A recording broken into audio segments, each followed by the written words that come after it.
now we have a very clear picture in front of us that because this back and forth is not happening, the connections are not getting strong, the neural integration is not happening, there is rigid network. And that superficially we see in the form of all the symptoms. And these symptoms are very unique to each child depending on how the brain is affected, Definitely because of these behaviors and issues, there are problems in all these major areas, right? So now we know that autism is not a behavior disorder, it's rather a relationship disorder. Because when you do back and forth interactions, what you're actually doing is you're establishing a relationship. That's why it's called a relationship disorder, right? So how do we repair that back and forth interactions? Because that's the ultimate goal, isn't it? If we want to have good neural integration, we need to do something about this. We need to be able to establish that back and forth. We need to establish that action feedback mechanism between the parent or the caregiver and the child.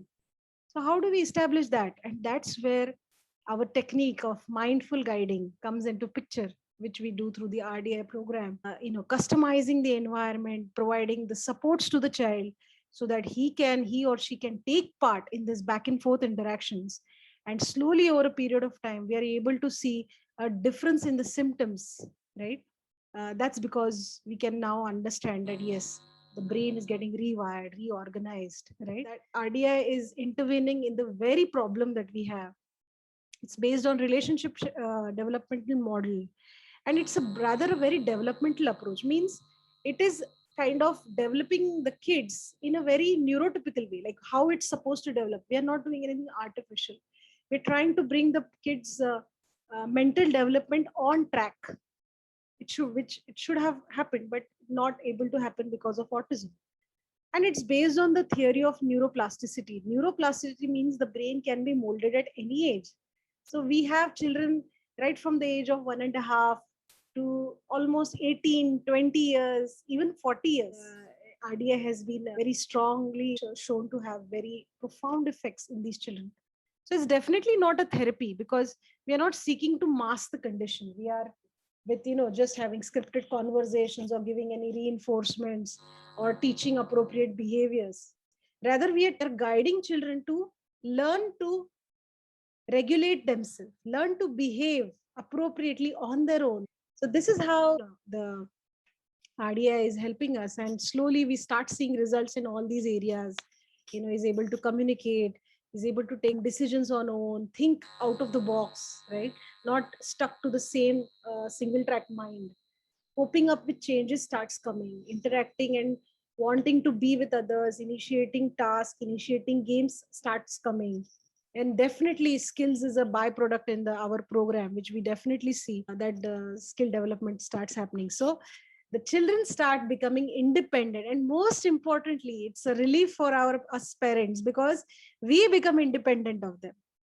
So many times we are continuously mentally alert behind our child, and we have to be continuously supervising what they'll do, what they'll not do, whether they'll behave well or not, whether they'll be able to do this or not. So continuously we are thinking about them.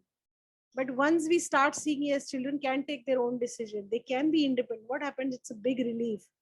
We are kind of relaxed that okay, now I can actually focus on myself and the other family members too. So that's a big relief, right? So RDI is a not just for the child but for the whole family. And this is the ultimate goal for any family, isn't it? That the child should be able to interact and think on his own and be able to take actions on his own, right? So that is why, because we are building this back and forth, we require a guide in our program, because it's a guide and apprentice. So who will be the guide? Who will be the best guide? It's the parents who can be the best guides, because that's whom the children trust the most in the world. And it's always good to empower the parents rather than empowering other people who we don't know whether they'll stay in the child's life or not. But parents are always there, right? So that's why it's a parent training and supervision model. And through RDI program, the consultants helps the parent to restore that back and forth, that relationship in a very one step ahead manner, which is not overwhelming to the parents nor the children. And that's how we have been working in our RDI program.